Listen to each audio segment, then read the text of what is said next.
This video is sponsored by Connell Guides.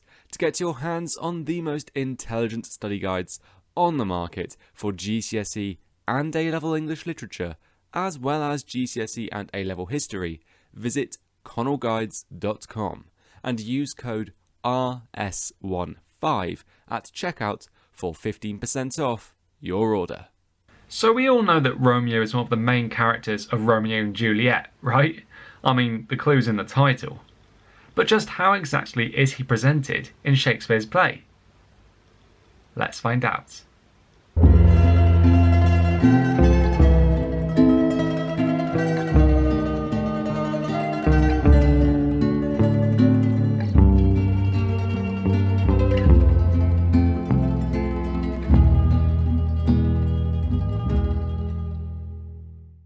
How's it going, Revision Squad? It's me, Liam, aka Mr. Knight, aka DystopiaJunkie, and in this video we are going to think about how Romeo Montague is presented in Shakespeare's play, Romeo and Juliet. In order to do that, we are going to do several things. First, we are going to think about who Romeo actually is and what his role in the play is. After that, we are going to consider 10 quotations that relate to various aspects of Romeo's presentation, incorporating occasional relevant contextual information as we go. Right at the end, I will even pose a big question for you to consider, and, if you're feeling really brave, answer in the comments section down below. The aim here is to help you out as you are studying or revising Shakespeare's play, and if I've been successful in that aim at all, please do let me know by giving this video a like, commenting on it, sharing it around with anybody else who you think might benefit from watching it, and subscribing to my channel too if you haven't already. YouTube tells me that more than 3/4 of you who watch my videos aren't subbed up, so why not help me out and make that fraction a little bit smaller. Alright, now we've got all of that introductory stuff out of the way, just who is Romeo Montague? Okay, so if we're going to talk about who Romeo is, we can consider him from 3 different viewpoints, which are who he is as a character, what his role in the story is, and what he might symbolise or represent. So first, let's consider who Romeo is as a character. As I'm sure you know, Romeo is a member of the illustrious Montagues, a high-status family in Verona. He is the only son of Lord and Lady Montague. Although his age is never explicitly stated anywhere in the play, it is generally assumed that he is somewhere between 13 and 21 years old, and he is often depicted as being a slightly older teenager, somewhere around 16 years old or so.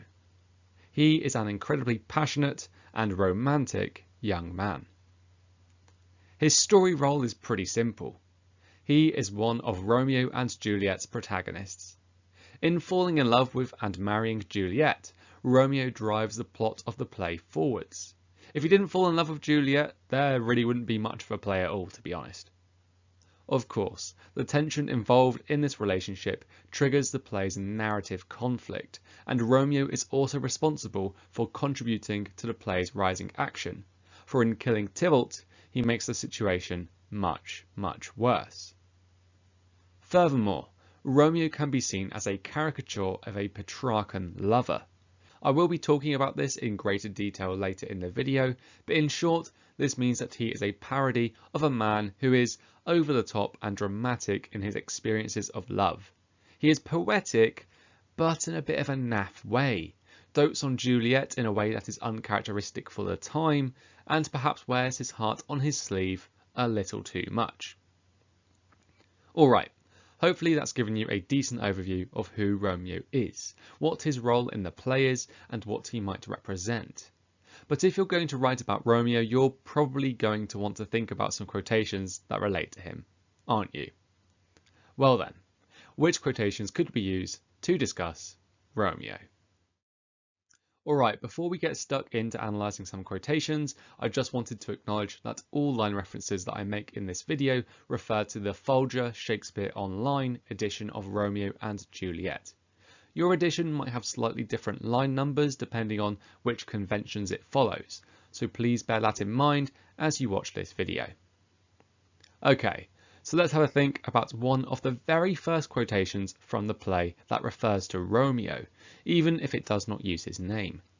In particular, I want to talk about a line from the play's opening prologue, which is, "A pair of star-crossed lovers take their life." So what can we say about this quotation and how it relates to Romeo? Well, I would say that it presents him as doomed, by which I mean that we as an audience know right at the start of the play that Romeo is going to die and there's nothing that can be done to prevent that from happening. This impression is particularly created by the phrase "take their life," which makes it clear that Romeo will not only die, but that his cause of death will be suicide. Now, an Elizabethan audience would have been shocked by this, given that suicide was considered a sin, and a modern audience might also likewise be shocked to hear that a character will be killing themselves on stage.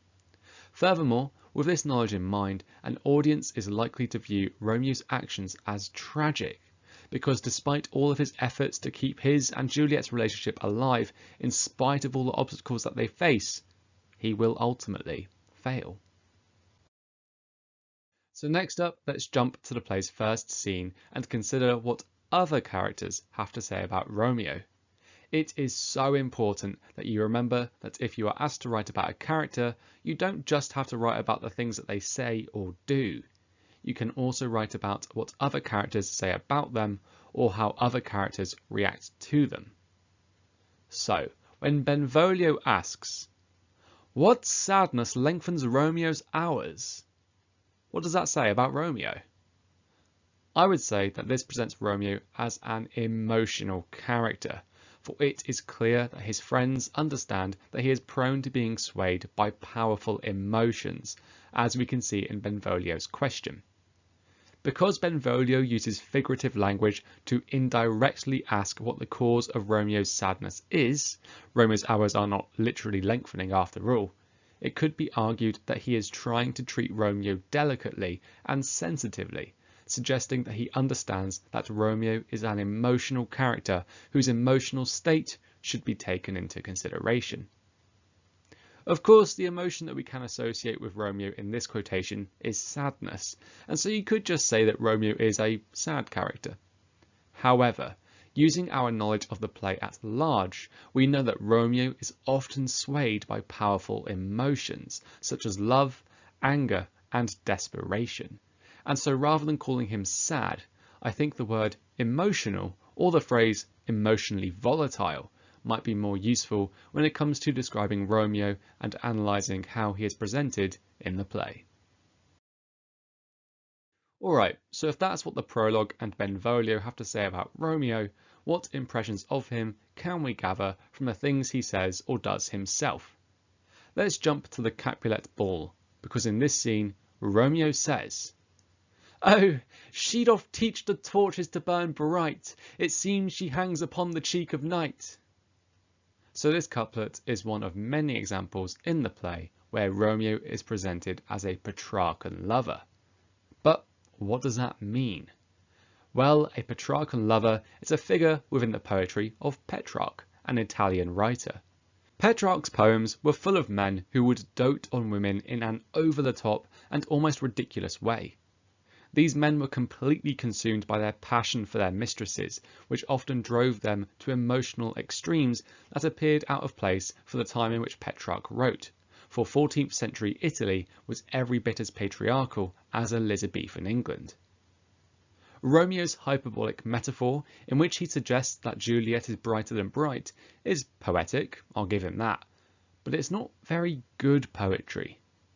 This suggests that whereas he is very much a Petrarchan lover because he is overwhelmed by his passion for Juliet and almost immediately dotes on her, he is also a bit of a parody of the figure of the Petrarchan lover because the poetry seems a bit cliched.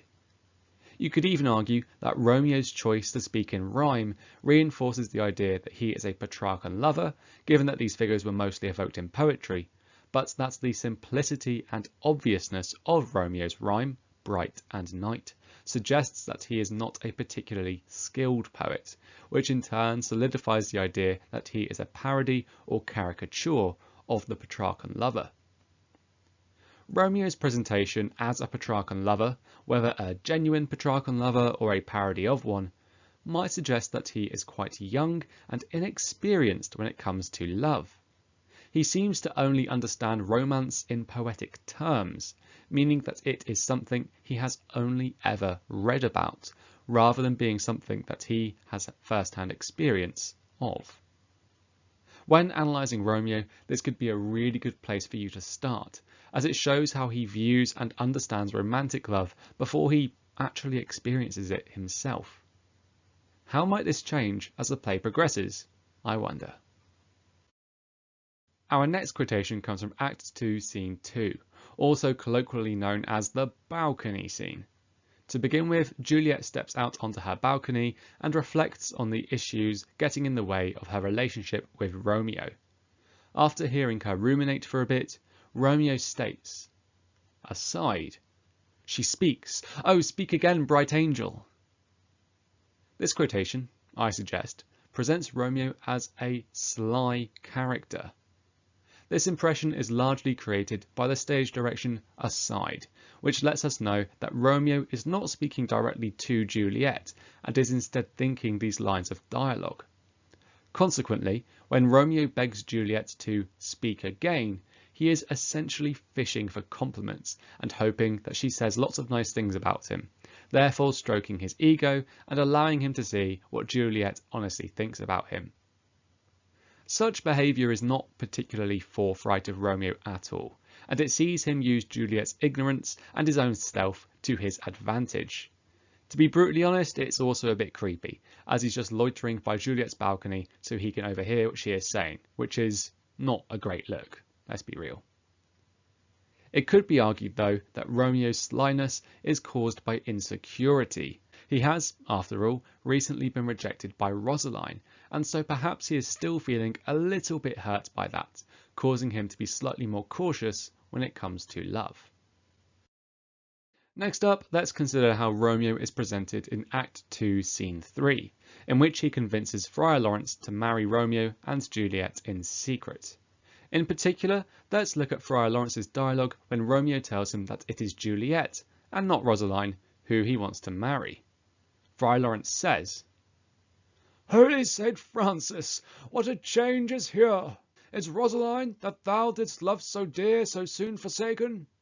It is clear from these three lines that Friar Lawrence is shocked. Now, I'm aware that a 3-line quotation is quite a long quotation to remember, so let's break it down into smaller and more manageable chunks. To begin, let's consider the phrase, Holy Saint Francis. This phrase is referring to Francis of Assisi, the patron saint of Italy and one of the most significant figures in Catholicism. Knowing the significance of this figure is enough for us to adequately analyse this phrase then, as it appears that exclaiming, "Holy Saint Francis," is comparable to when people exclaim, "Oh my God," or "Jesus Christ" today. It's an almost involuntary expression of shock. Shock is also apparent later in Friar Lawrence's dialogue, for when he states, "What a change is here!" it is modified by an exclamation mark, thus creating the impression that the change he refers to is completely unexpected and has taken him by surprise. Last, let's consider the question that comprises the latter half of this quotation. The verb forsaken means abandoned or deserted, and so Friar Lawrence is asking Romeo whether he has really abandoned his love for Rosaline. The fact that he has to ask this question at all suggests that Friar Lawrence is surprised by Romeo's change in romantic interest, whereas the adverb soon implies that Friar Lawrence has been caught off guard by how suddenly Romeo has fallen in love with somebody else. The last thing Friar Lawrence knew, Romeo fancied Rosaline. Alright, so Friar Lawrence is shocked. Great. What does this tell us about Romeo? Well, I would argue that this presents Romeo as fickle, as he has swapped around the object of his affections suddenly, inexplicably, and unexpectedly. The young man's fickleness is hard for other people to keep up with, hence Friar Lawrence's shock. Our next quotation comes from Act 3, Scene 1. In response to Tybalt's request for a fight and general aggressiveness, Romeo replies with, I do protest I never injured thee, but love thee better than thou canst devise. When reading these lines, I see them as presenting Romeo as loyal to Juliet above all else. But why do I think that?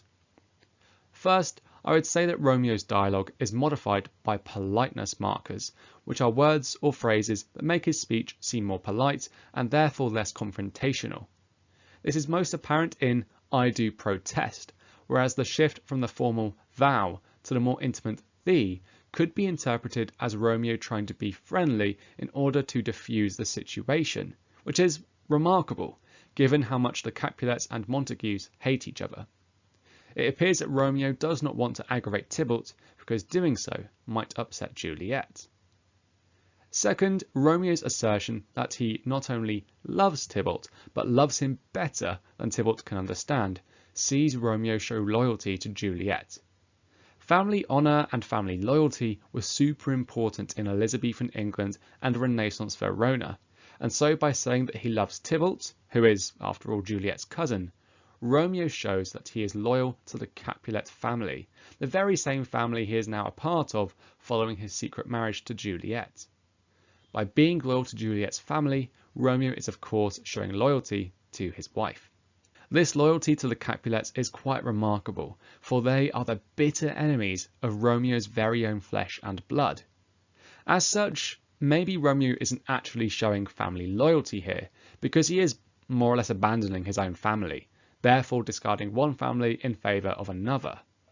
Instead, it appears that Romeo is so loyal to Juliet that he will tolerate and love her relatives, even if that means showing affection and kindness to the people that his own family cannot stand. All this talk of loyalty might even reinforce the impression that Romeo is fickle, for it seems that he has completely betrayed his own family for someone he's known for less than a day. Let's stick around in Act 3, Scene 1. Because as much as Romeo tries to show loyalty to Juliet by playing nice with Tybalt, they fight, Tybalt falls. These stage directions are one of many places in the play where Romeo is presented as impulsive, meaning that he acts without thinking things through. In this case, Romeo is so overwhelmed by his anger at Mercutio's death that he fights and ultimately kills Tybalt, despite knowing that this will upset Juliet and should, based on Prince Aeschylus's warning at the beginning of the play, result in Romeo himself being killed. Romeo's inability to think logically could be interpreted as his hamartia, or tragic flaw. This is a concept that Aristotle used when talking about tragedy, and broadly relates to a flaw or weakness that a character possesses that ultimately leads to their downfall. For Romeo, his impulsiveness is not only the thing that causes him to be exiled from Verona, but it is also the very thing that leads him to kill himself at the end of the play. Moving forwards, let's consider how Romeo is presented in Act 3, Scene 3, which is where he finds out that Prince Aeschylus has exiled him, and is also the scene in which Friar Lawrence begins to devise a plan to reunite Romeo and Juliet. Once again overwhelmed by his emotions, Romeo is crying, which prompts Friar Lawrence to remark, "Thy tears are womanish." Friar Lawrence's dialogue, I would argue, suggests that Romeo has been effeminized by his love for Juliet. You see, it isn't actually the punishment of being exiled that Romeo is upset about. What he is really upset about is that being exiled means he cannot be with Juliet in Verona, an opinion he makes really clear throughout this scene. So we know love is somehow upsetting Romeo, but how is it effeminizing him? Well, this impression is of course created by Friar Lawrence's use of womanish. Both Elizabethan England and Renaissance Verona had rigid gender roles. Men were supposed to be brave, stoic and authoritative, whereas women were expected to be submissive, subservient, and were perceived as being far more emotional than men were. And so it seems that Friar Lawrence is tapping into these gender roles in his assessment of Romeo. A Shakespearean audience might very much agree with the friar here, and may even be fed up of Romeo's apparently unmasculine outbursts. But an audience today might feel more sympathetic towards Romeo, given that gender roles are less rigid today, Furthermore, today's audience may even view Friar Lawrence's assessment of Romeo as being characteristic of toxic masculinity. He is, in essence, telling Romeo to man up, which, quite frankly, is a really poor attitude to have. So now we are going to jump into Act 5, Scene 1, in which Romeo is exiled in Mantua. Upon learning of Juliet's apparent death, Romeo plans on buying some poison so he can kill himself over at her tomb. Selling poison, we learn from earlier in the scene, is forbidden in Mantua, but Romeo offers the potion seller 40 ducats, a sum that equates to about a fifth of an Elizabethan merchant's yearly earnings, to sell him some poison.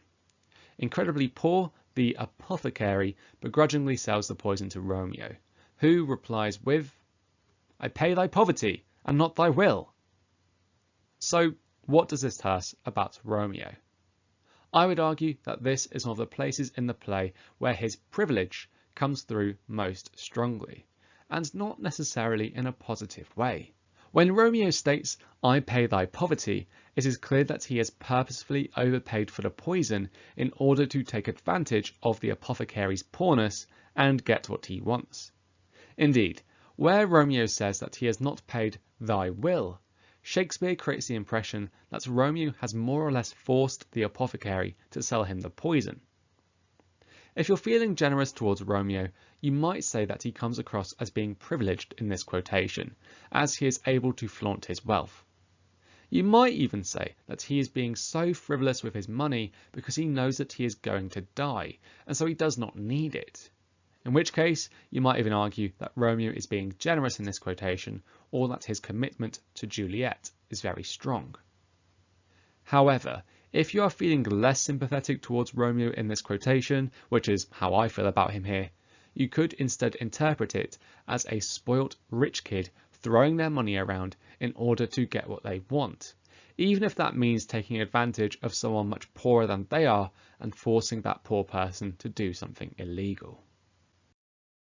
Finally, let's consider Romeo's presentation right at the very end of the play. Before drinking the poison that kills him, Romeo states, "Oh, here will I set up my everlasting rest, and shake the yoke of the inauspicious stars from this world-wearied flesh." Here, Romeo is presented as determined to die. This impression is created by a few different elements of his dialogue. To begin, his determination is evident in the tone of his dialogue. Romeo sounds confident and assured when he talks about dying, an effect that is created by the modal verb will and the declarative nature of his dialogue. He's talking as if he is stating a fact, and there are no questions or doubts evident in his speech. Romeo's determination is also evident in his language choices. The adjective everlasting shows that he is aware of the permanence of death and that it does not put him off killing himself. Furthermore, when he describes his body as world-wearied, Romeo creates the impression that his body is so exhausted that it is done with existing. In other words, it is not just Romeo's soul that is fed up of living, but his body too. Every single aspect of him wants to die. Last, when Romeo states that he will shake the yoke of inauspicious stars, he uses a metaphor to suggest that he is determined to die. In this context, I think the noun yoke is referring to a frame that fits over a person's shoulders and neck so that they can carry heavy things, making it an object that is associated with burden. The term inauspicious means unlucky or misfortunate. Together then, these definitions help us to understand that Romeo wants to free himself from the misfortune that the stars, here symbolising fate as ever, have burdened him with. In order to free himself from such misfortune, Romeo has decided he must die. These lines therefore make it super clear that Romeo is determined to die, an impression that highlights his desperation and also his extreme commitment to Juliet. Alright, blimey. That is my analysis of 10 quotations relating to Romeo complete, but don't close the video just yet, because before we end, I'd like to leave you with a question that I hope will help you out as you are studying or revising Romeo and Juliet. So that question is, Which one quotation from the play best sums up Romeo and why? Now feel free to do whatever you want with that question.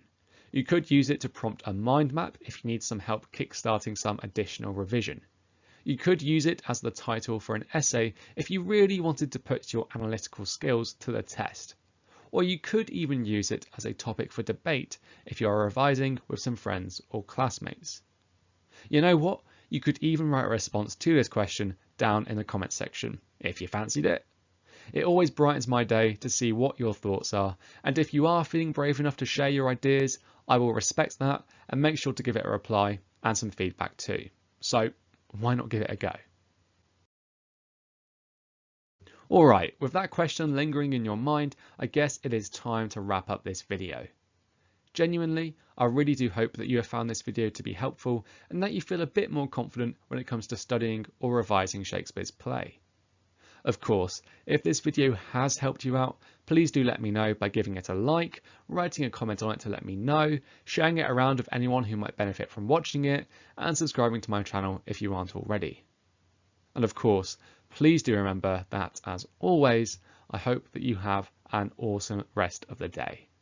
If you are revising, please do take frequent short breaks, as a burned out student is not a happy or successful student, which is what I think you deserve to be. So Romeo is presented as being many things in the play. He is emotional and impulsive and, of course, incredibly romantic. But given that he tries so hard to keep his and Juliet's relationship alive, only for him to then ultimately die at the end of the play, perhaps he is presented as being a tragic character above all else.